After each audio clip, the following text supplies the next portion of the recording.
আসসালামু আলাইকুম ভিউয়ার্স, আশা করি সবাই ভালো আছেন। আল্লাহর রহমতে আমরা ভালো আছি। নিয়ে আসলাম ছোট্ট একটি রান্নার রেসিপি। তো আমাদের বাসার ভিতরে সবার ঠান্ডা, আমার ঠান্ডা, তো কথা বলতে গেলে কষ্ট হচ্ছে, আবার কাশিও হচ্ছে। তো এখানে কার্ফু মাছ আর এখানে তেলাপিয়া মাছ, একটা মেয়ের জন্য একটা ছেলের জন্য ভাজি করছি, আর কার্ফু মাছ আমাদের জন্য টমেটো দিয়ে ভুনা করব।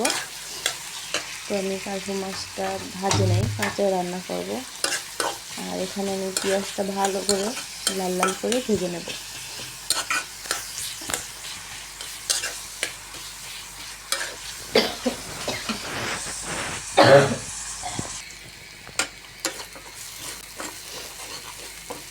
তোমার টমেটোটা ভাজা হয়ে গেছে, তো আস্তে আস্তে সব মশলাগুলো আমি দিয়ে দেবো।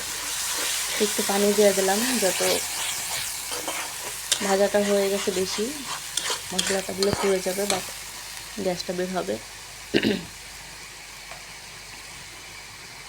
এখানে আমি ধনিয়া বাটা দিয়ে দিলাম, গুঁড়াটা,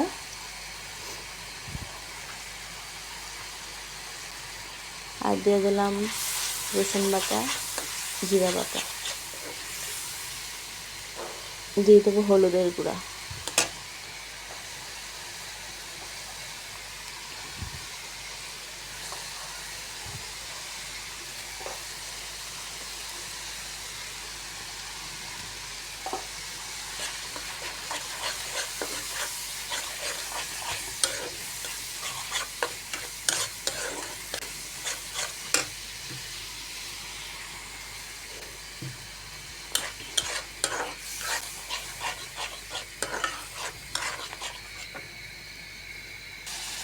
তো সব কিছু আমি দিয়ে দিয়েছি, মশলাটা কষানো হয়ে গেছে, মাছগুলো দিয়ে দিলাম।